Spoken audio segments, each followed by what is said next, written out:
pais, e aí vai dizer o versículo 2 e 3, né? Amados, agora somos filhos de Deus e ainda não se manifestou o que havemos de ser.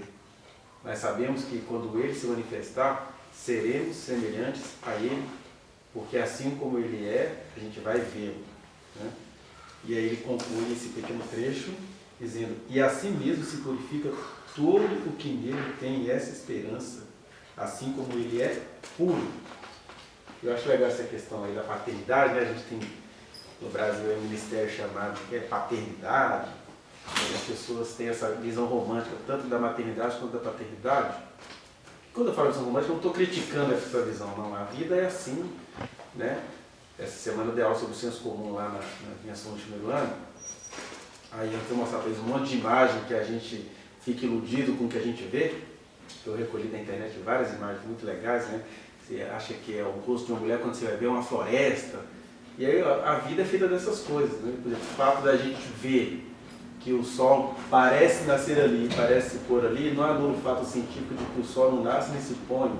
Mas, por outro lado, a gente saber que as coisas são assim, não deveria tirar da gente a poesia de dizer para alguém que os seus olhos são belos como o entardecer, né?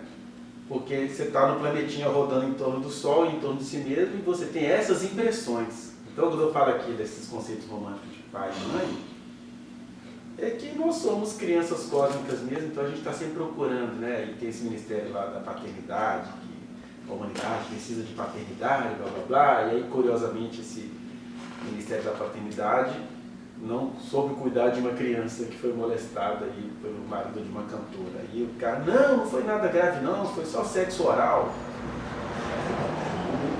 Um homem do Ministério da Paternidade falando com o outro no telefone, tendo a conversa interceptada. E aí eu acho legal esse conceito de pai e mãe, a partir da nossa sensorialidade, porque mamãe vem de mamar e papai vem de papá. E isso é tão assim, eu sou apaixonado com a psicanálise por causa disso, né? Porque ela é uma teoria que vai, é igual ao universo, ela vai só se expandindo, expandindo, expandindo. E mamar significa que a mãe é o nosso desejo. O que é ser humano? Ser humano é ficar a vida inteira procurando a mamãe. E até localizando mais o mamar, o local de onde sai o mamar. Por isso que a gente é mamado, né? Sai do peito, vai para o bico de mamadeira, vai para o polegar, vai para aquele brinquedinho do qual a gente não desapega, aquele lençol podre que você não deixa a mãe lavar. Aí vem a adolescência, aí vai para a cerveja, para a cocaína, para a maconha, você está mamando. É a mamãe que você está procurando ali. Ser humano debaixo do sol é você... por isso que Lacan vai chamar a mãe de, não é de mãe, é de desejo materno. Desejo materno. Tudo que a gente faz na vida é procurar o colo da nossa mãe. Viver é isso, mamãe. E o papai? Qual que é a diferença entre o mamar e o papá? Que o mamar, a mãe é o nosso primeiro desejo, ela é o nosso alimento. E o papá é aquilo que vem de fora, né? Que o papai traz, tradicionalmente falando, né? Embora a realidade não seja bem assim, mas tradicionalmente falando, o papai é aquele que traz o alimento. Aí já vira uma coisa objetal. Aqui, ó, trouxe, ralei muito para te trazer isso. É o papai. E aí, como o papai é aquele que, se a mamãe é o próprio alimento e o papai é aquele que traz o alimento, o papai também acaba representando o não, né? Aí Lacan vai chamar a mãe de desejo da mãe e o pai de nome do pai. O que é o nome do pai? É aquele ser que vem para interditar. Eu até gosto de colocar nas minhas questões de prova aquela musiquinha do Super Combo, né? O refrão que vai dizer isso, né? A vida é como mãe que faz o jantar e põe os filhos para comer os vegetais, pois sabe que faz bem. Mamãe é isso, né? Às vezes os filhos encaram como imposição, mas ela é essa alegria. E a morte é como o pai que bate na mãe e tira dos filhos o prazer de brincar como se não houvesse amanhã. Ou seja, o pai é o corte, né? Tradicionalmente falando. E aí, claro que a gente não pode localizar isso. Nem toda mãe é do sexo feminino, nem todo pai é do sexo masculino. As coisas vão variar, aí são relações. Ontem eu estava ouvindo a pregação de um pastor aí em relação a quem eu tenho todas as críticas, mas olha e assim, gente, esse cara é o pai que eu não consegui ser. O pai maravilhoso, né? A Carla chegou aqui, já estava tendo um pequeno BO de família. E ele resolvia isso da maneira mais maternal do mundo, né? Leva o filho para tomar um sorvete e resolve. E olha que paizão isso aí. E aí, é claro, a pessoa pega nisso, então Deus tem que me aceitar porque eu sou um excelente pai. E aí ele esquece que ele também prega que não são as obras que salvam, né? Às vezes o cara é um excelente pai, mas não obedece a Deus, né? E às vezes o cara obedece a Deus como Davi, o homem segundo o coração de Deus, que foi um péssimo pai. E isso não justifica nem um lado nem o outro, só mostra como a gente é, terrenamente falando, pai e mãe, né? Você imagina, por exemplo, as mães violentas, então uma epidemia de mães violentas, né? Que o bebê interpreta, esse é o meu desejo, é a minha deusa, é tudo que eu quero, é minha mãe, mas essa mãe espanca o bebê. Imagina uma personalidade toda detonada que vem daí. Porque o bebê fica igual o cachorro com o dono, né? Ele não tem noção de que aquela pessoa que está fazendo mal a ele é o desejo dele. E aí vira essa humanidade está bem adoecida em relação a essas questões, né? Mas eu estava olhando esse pastor pregando o seguinte, olha que paizão. Aliás, a maioria das pessoas que eu conheço são melhores pais do que eu, né? Para citar nome, o pastor Stanley, que paizão. Que coisa linda as coisas que ele conta, que ele já fez com os filhos dele. Mesmo assim, né? Às vezes eles atraem um pouco a insatisfação dos meninos. Mas é um pai muito melhor do que eu. E aí, quando eu olho para essas coisas todas, eu faço igual o Paulo. Graças a Deus por causa de Jesus Cristo. Porque aqui, o que isso tudo tem a ver com o que a gente vai pensar agora? É que ele fala amados, ou seja, amados por Deus e amados por mim. Agora somos filhos de Deus. Ainda não se manifestou o que a gente vai ser, mas a gente tem identidade. Você pode não saber nada da sua vida, né? A gente não pediu para nascer, a gente não pediu para ter o avô que a gente tem, a gente não pediu para ter os filhos que a gente tem, a gente não pediu para ter o pai e mãe que a gente tem. Mas, ele está dizendo, não interessa. Somos filhos de Deus. Não adianta bancar o ateu. Você não pediu para existir e você é filho de Deus. Mas quando a gente começa a entender que nós somos filhos de Deus, isso tem a ver com a identidade, né? Mais do que identidade de gênero, identidade étnico-racial, identidade religiosa, identidade cultural, é a identidade das nossas origens. Quais são as nossas origens? Pode-se discutir tudo, mas só aqui na palavra de Deus é que a gente vai ver isso. A minha identidade é que eu sou filho de Deus. E essa é uma identidade muito interessante porque eu não sou Deus. Não é aquela teologia que é entre nós e Deusinho, né? Não, se você é filho de Deus, logo você é um Deusinho. Não, eu sou filho de Deus. Deus eu não sou. Mas eu sou filho de Deus em que sentido? Eu fui nascido para refletir o caráter de Deus. Mesmo que as minhas obras sejam tortas, né? Que os meus pés sejam tortos, que os meus passos sejam estonteados, eu tenho uma identidade. Se eu tenho consciência dessa identidade, eu nasci para ter o caráter de Deus. E por isso que ele fala, e assim mesmo se purifica. Todo o que nele tem essa esperança. Qual que é a minha esperança? É o fato de que eu sei que eu sou filho de Deus. A gente, se saber filho de Deus, nos dá consciência de quem nós somos, me dá consciência de que eu sou um péssimo pai, me dá consciência de que por vezes eu sou um péssimo ser humano, que talvez diante dos seres humanos eu nunca cometi um pecado daqueles que os caras têm que ficar presos a vida inteira, ou em outro país teria pena de morte, mas me dá o compromisso de entender que eu estou num ciclo infinito de me tornar o caráter de Deus, de ter o caráter de Deus, de amar como Ele amou. Ele amou de graça, né? Ele amou de graça. Deus não precisava de nada do que Ele fez, mas Ele nos amou. E a alguns Ele deu essa consciência, né? As nossas cachorrinhas, de quem a gente, em relação a quem a gente morre de paixão, elas não têm consciência nem de quem elas são. Elas não têm consciência de que podem estar sendo maltratadas, elas não têm consciência de nada. Agora nós, Deus nos deu consciência, olha, vocês são filhos de Deus. Ainda não se manifestou o que a gente vai ser não, mas você já é. O que a gente vai ser é O que eu vou fazer lá no céu? Será que você chamar para alguma coisa? Será que Deus vai me dar um planetinha para eu poder coordenar determinados seres? Não sei. Agora uma coisa eu sei. Eu sou filho de Deus. E aí nesse sentido, só Deus consegue ser pai e mãe. Isso tudo que a gente sente em relação às nossas mães ou à figura materna, que pode ser um homem na nossa vida, né? Esse pastor, por exemplo, lá no ciclo familiar dele, ele de fato é a mãe, porque a mulher, a esposa dele, é toda mais fria, toda colérica, toda resolvida, mas ele é a mãe naquela relação ali.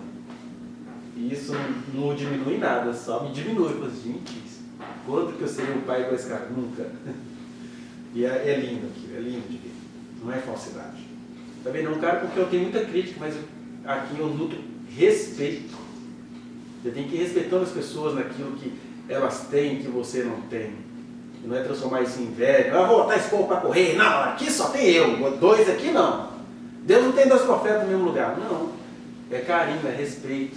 Eu, por exemplo, nas minhas postagens, ando falando muito mal do pai do menino Henrique. Eu acho um canalha, calhorda. Mas se eu encontro com aquele cara aqui na minha frente, vai ser tratado com todo respeito. Isso não é falsidade. Isso é respeito. Podia ser eu na pele dele. Né? Então, Deus consegue ser esse pai e essa mãe. E o que a gente faz? A gente projeta em Deus aquilo que os nossos pais são para nós. Né? E na verdade, Deus em pessoa veio falar, gente, primeira lição de oração, não é o eterno, não é aquele que está nas alturas, não é os céus, é o Pai nosso. Pai, que no hebraico seria painho, paizinho, papi. Né? Imagina um pai. Que papi, menino? É coisa de gente íntima. Pai, seu nome é santificado, venha o teu reino, faça-se a tua vontade, me dá o pão de cada dia, né? Que Deus, ele é o nosso pão, porque ele é o pão vivo que desceu do céu, mas ele também traz o pão. Ele é mamãe e papai, ele é o mamá e ele é o papá, né? Ele é o nosso objeto de amor, mas ele também traz para a gente muitas outras coisas nas quais a gente pode se refastelar de alegria, de prazeres. Né? Então Deus nem é o corte, Deus talvez seja o corte da nossa infantilidade. Porque a gente quer ficar igual foi o ministério chamado diante do trono, a gente quer ficar diante do trono. O pau cantando lá fora, as pessoas morrendo, o pau quebrando, e a última postagem da ex diante do trono que eu vi, e a gente partiu o coração. Ela bota ela de barrigão, nos filhos que ela teve em condições maravilhosas e raras, e aí fala assim, tá vendo, gente, vamos orar para essa lei aí, porque essas meninas não podem abortar, e ela está falando sobre o aborto de meninas que foram violentadas. Né? E aí a gente quer morrer diante do trono, né? E assim, eu vou ficar te adorando, até morrer. Aí Deus, que é mãe, ele chega e fala assim, não, vão trabalhar. Eu designei para que vocês vão e deem frutos. Aí é o pai. Né? Mas o painho, o pai nosso, o afrescalhadinho para as nossas tradições, é o nosso desejo, é o que o Davi sentia por Deus. Davi conseguiu sentir por Deus e que ninguém consegue sentir. Né? E falou assim, eu não tenho razão para viver. Eu não sei nem escrever uma linha desse salmo se não for por ele. E olha que o Davi, dentro do seu eixo cultural, ele tinha mais de 20 esposas e mais algumas concubinas. Né? E ainda era visto por outras pessoas como um viadinho, ele era amarelinho, ruivo. Né? Teve um relacionamento misterioso com Jonatas. Mas, coisas humanas à parte, ele era apaixonadíssimo com o Pai Nosso que está no céu. E aí, João chega e fala assim, olha, você se entender filho de Deus, é entender que, como diz aquela musiquinha boba do Kleber Lucas, né? Eu não sou tudo que você precisa, ainda não sou tudo que eu queria ser, mas de uma coisa eu estou certo, eu sei que eu sou nova criatura. Nova criatura é ser filho de Deus. É você saber o seguinte, olha, é metanoia, minha mente mudou, meu olhar é outro. Eu ainda não consigo me adaptar aqui nessa existência, mas eu sei qual é a minha meta. Minha meta é ser igual a painho do céu. E aí ele fala que todo aquele que alimenta essa esperança se purifica. Né? E assim mesmo se purifica todo que nele tem essa esperança. Ou seja, eu não tenho esperança de que eu vou ser Deus, eu tenho nele a esperança de que eu sou filho dele. Essa é a minha segurança, minha garantia. A gente pode fazer a pior besteira na vida. Se você tem nele essa esperança, você não vai continuar fazendo porcaria na vida. Essa é a sua salvação. Porque a gente fica com aquele sentimento paternal, né? Nossa, eu estou em pecado, eu vou primeiro me resolver aqui, depois eu busco a Deus. Meu Deus, é nele que eu tenho que ter esperança. É nele que eu posso pecar, porque ele é a minha garantia. Ele não vai me fazer ficar sem vergonha, não vai ficar justificando os meus pecados, ele vai me justificar em relação ao meu pecado. Né? E aí, essa esperança em que sentido? Que a gente tem identidade. Já indo para o nosso finalzinho dessa meditação. Olha só. Primeira coisa. Quando a gente fala que a gente é filho de Deus, a gente tem uma identidade, uma meta a seguir, algo a buscar. Mas é interessante essa coisa complexa. Que se Deus nos nutre com sentimentos maternos, Ele é o nosso desejo, Ele é a nossa alegria, Ele é o nosso tudo. Por outro lado, Deus também fala, podem ir. Deus, nesse caso, age igual a águia. A águia mãe, chega uma hora que ela pega os filhotes dela e ela chuta tudo assim, num alto rochedo, né? Aí os filhos, ai, mãe ruim, mãe narcisista. Descobre que a mãe está botando eles para voar. Né? E Deus é assim.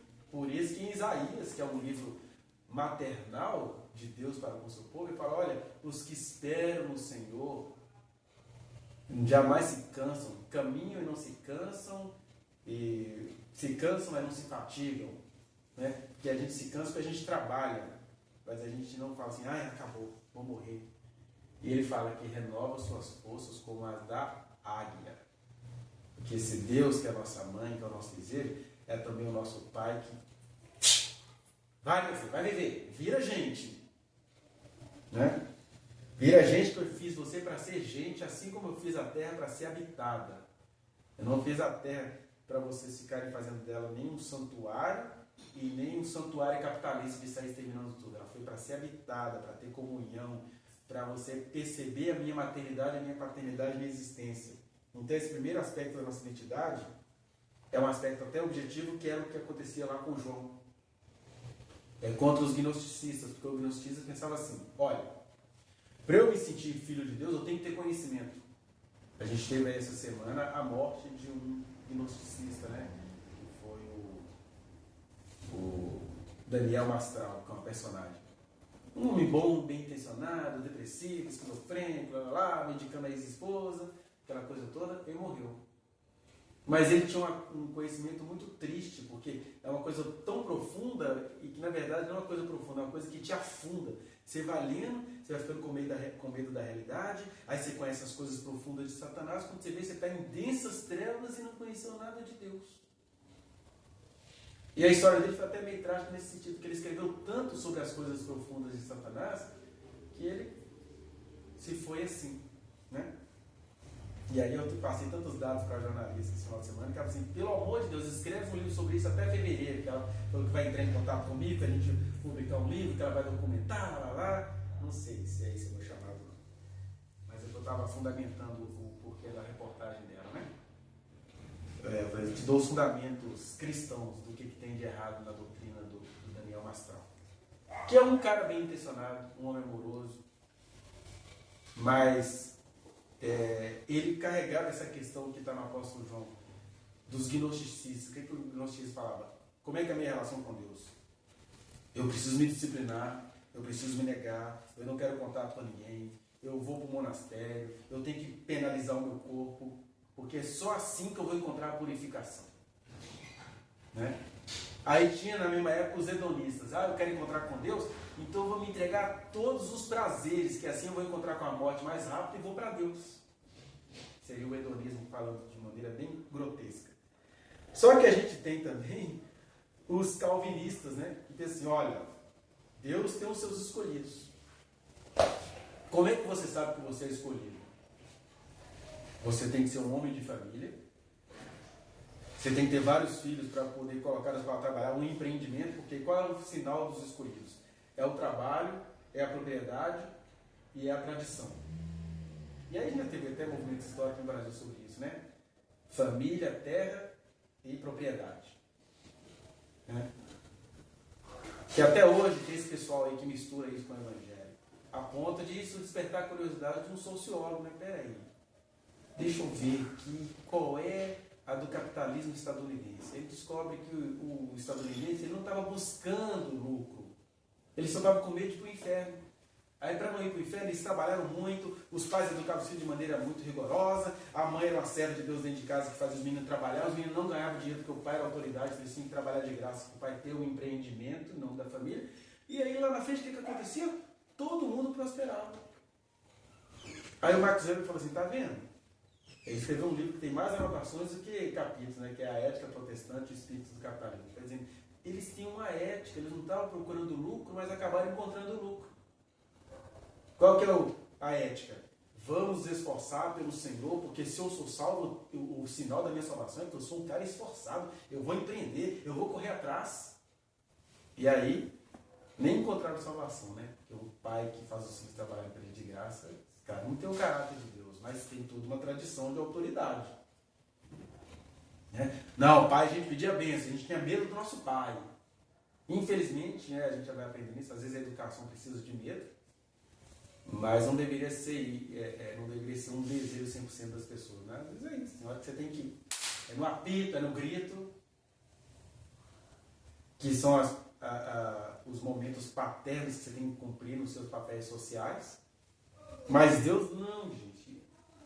Eu sou pai de vocês porque eu dei ordens a vocês, mas eu sou pai de vocês porque eu sou de confiança. Confiem em mim. Para de achar que eu existo para avacalhar a vida de vocês. Né? Igual a última vez que Deus se manifestou aqui, gerou trauma em tanta gente, porque aí é gente que ainda tem crise de identidade. Deus chega a trazer uma solução. A pessoa, Deus avacalhou minha vida. Eu estava pensando em ser empresário, agora Deus falou que eu vou ter que viver minha fé. Agora eu vou ficar do céu esperando a morte chegar? A pessoa nem percebe que quem falou isso com ela foi Deus. Ela não, nós aqui reunidos temos as nossas desconfianças de Deus. Deus é o estraga prazer. Deus ele é tão amedrontador que ele mesmo falou com a gente, vocês vão esquecer do que eu estou falando, porque vocês não confiam em mim. Por isso que toda vez que Jesus ia falar do Pai, ele falava assim, paz seja convosco, que a gente não tem paz com Deus. A gente consegue fazer aliança, assim, vira um Lula, faz aliança com Deus e com o diabo, e consegue ser um exímio estadista. Mas a gente não tem paz com Deus. Deus falou, e se Deus tem programação para me matar cedo? Por que eu fui ouvir a voz de Deus, né? Porque a gente não confia no nosso Pai. Né? A gente não confia. Por isso que ele falou, vocês vão esquecer, mas como eu sou Deus, eu sou o Pai da eternidade, talvez vocês tenham que esquecer mesmo, uma hora vocês me darem razão. Porque Deus pode ser autoritário, porque Ele sempre tem razão. Não é autoritarismo, é o puro amor. Nós somos seres, primeiro, não pedimos para existir e não sabemos nada da existência, agora queremos definir se Deus do céu não é razoável naquilo que ele está falando. Então, essa identidade nos livra dessas doutrinas, né, que faz a gente ser rigoroso para se sentir amado por Deus, nos livros dos calvinistas, que faz a gente ser empreendedor para se sentir salvo, nos livra também. Na verdade, não nos livra, nos coloca em favor da esperança. O que é esperança? É o Abacuque, o versículo que mais me mostra o que é esperança. Abacuque, olha, eu não estou entendendo porque Painho está fazendo isso. Painho, primeiro faz Davi e os profetas falarem coisas maravilhosas sobre o meu povo. Falando que do meu povo é que vai vir o Salvador do mundo. Mas agora Painho está me contando que do norte vai vir a Babilônia para acabar com isso tudo aqui. Eu não entendi nada. Eu lembro de um indivíduo, né, que eu e a Sônia fomos entregar uma palavra de Deus para a pessoa. A pessoa tinha feito uma relação sexual no sábado à noite, que ela estava com ódio do ex-noivo dela, que estava noivando naquele dia, e com ódio, com ira, ela falou, deu gostoso para alguém. Aí ela vai a gente no domingo seguinte orar para a pessoa e falou, olha, tem alguém aí dentro. Esse é um menino, eu vou abençoá-lo, ele vai se tornar um pregador, nananana. Aí a pessoa soltou uma gargalhada na hora que Deus estava falando, né? As pessoas são tão ingratas, né? Elas não conseguem perceber que Deus está falando com elas. isso aí é carne, que eu usei camisinha. Aí eu falei com a pessoa, né? Que a pessoa ficou toda insegura. Falei assim, olha só. Já está confirmada a profecia. Ela fez, né? Aí Deus devolveu para ela. Pois é, mas tem alguém aí dentro. Tipo, dane-se a sua camisinha. Tem alguém aí dentro, tal. E tudo aconteceu na vida dessa pessoa. Só que a pessoa veio com filosofias. Que é o que a gente está falando aqui sobre a esperança. Ah, falaram lá que eu estou grávida. Mas Deus falou que a gravidez era tipo um castigo para mim. Então como é que Deus vai abençoar a maldição? Ele não entendeu nada, né? O filho não é maldição. O jeito que você fez a coisa é que foi a maldição. Mas Deus está dizendo, você fez, não tem outra palavra, né? Você fez caquinha espiritual, tá? Para não falar aquilo que começa com M. Você fez muita M espiritual. Mas eu vim mostrar para você que no meio dessa M tem ouro, porque eu sou o Deus, eu sou o painho, eu sei tirar pérolas das suas fezes. Vou abençoar e será grande homem na minha presença. Ah, não.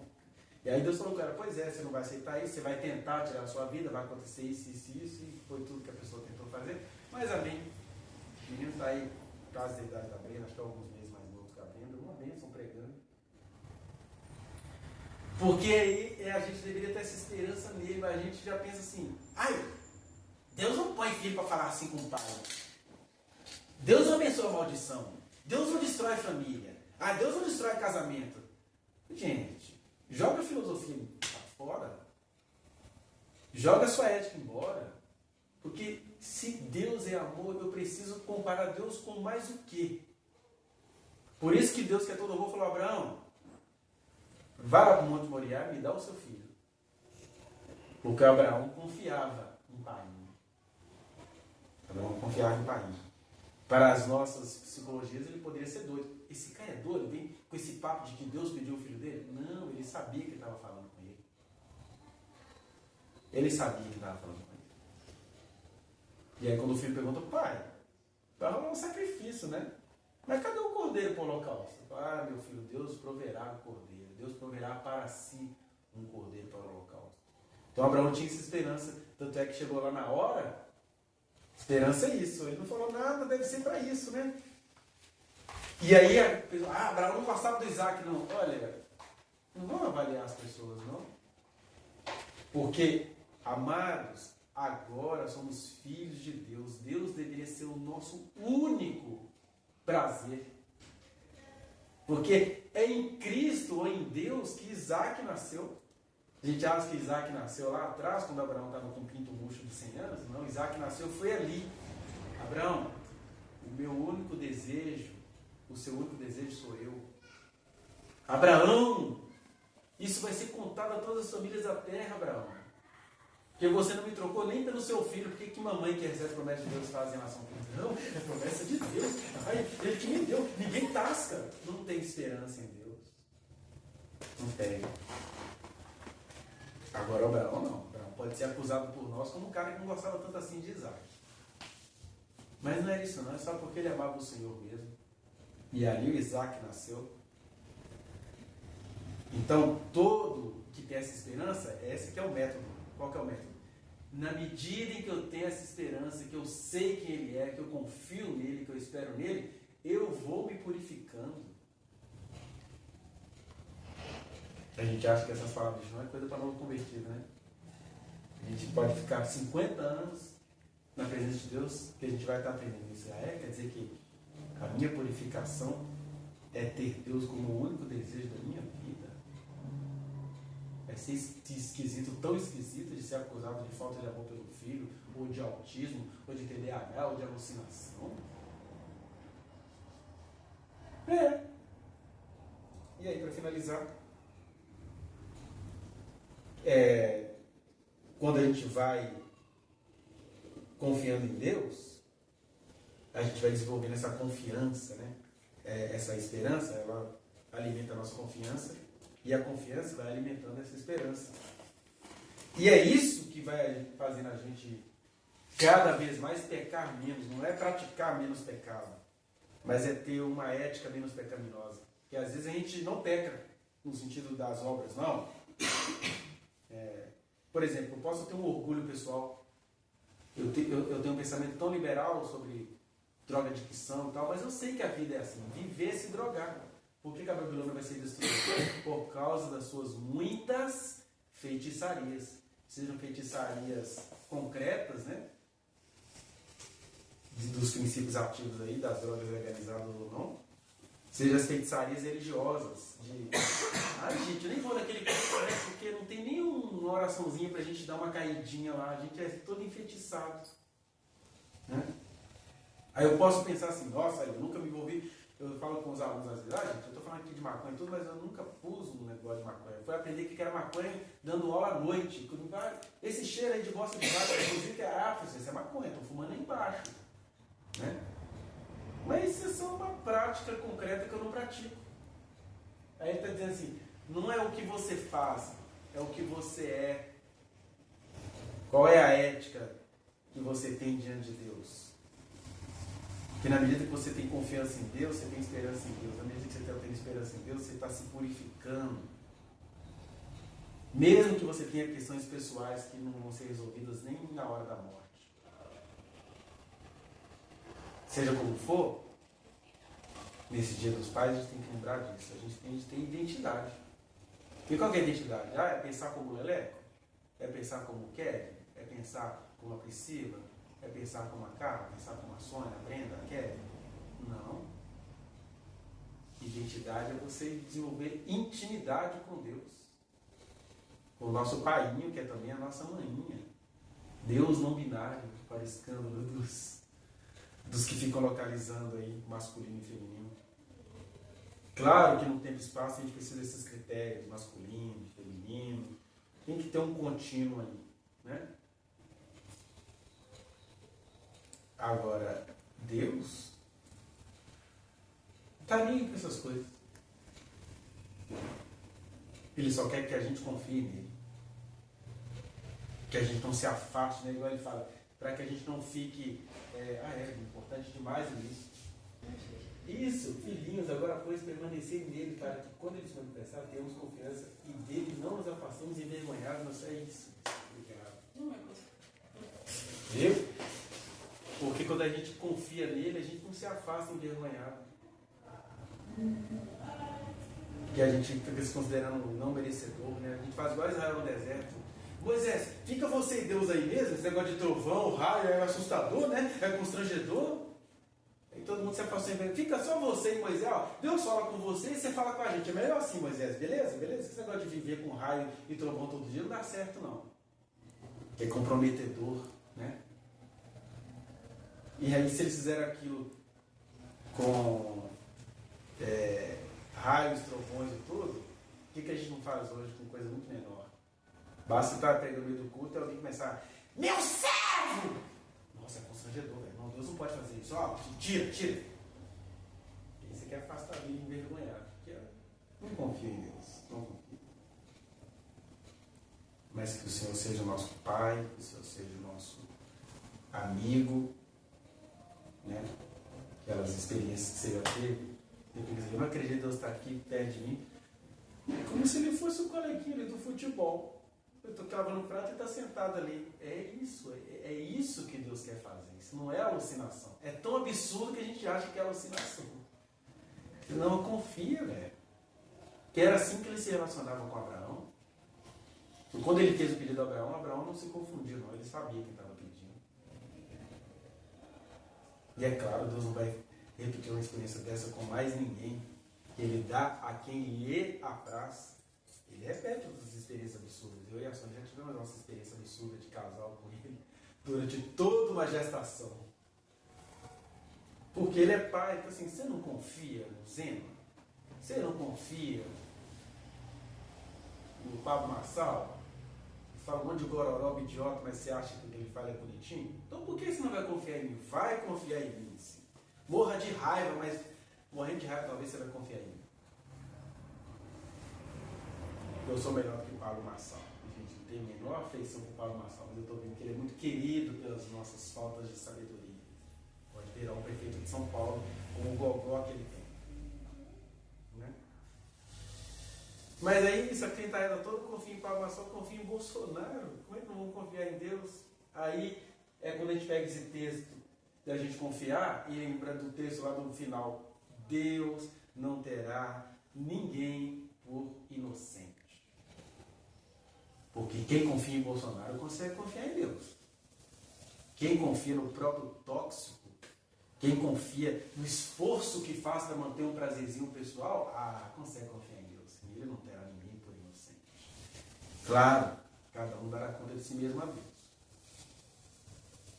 E por enquanto ele é amor, afeto, aconchego e criancice junto com a gente. Né? Para a gente ficar assustado porque Deus usou uma profeta que quebrou um copo no meio da sala. Você nem viu o trovão do deserto? Está com medo do copinho quebrado? Seus burros. Aí Deus veio igual o menino. Burro! Idiota! Aí todo mundo corre igual barata. Né? Mas é isso que é a comunhão verdadeira. Você saber, olha, eu passei por essas experiências. Deus esteve conosco. Fez o que Ele queria fazer. Eu estou achando ruim o quê? Isso significa apartar de mim malditos. Pode ser uma coisa existencial, porque é minha filha, mas ainda não confia em mim. Então, por enquanto, é maldita. Aí a pessoa já tem uma crise de consciência, já começa a buscar, aí começa a descobrir que casamento não vale nada perto de Deus, que prosperidade não vale nada perto de Deus, que pobreza também não vale nada perto de Deus, que preguiça não vale nada perto de Deus, que empreendedorismo também não vale nada perto de Deus, porque nada vale nada perto de Deus. E tudo também não vale nada perto de Deus. Esse é o Deus que quer se revelar para a gente nesse dia dos pais. Amém?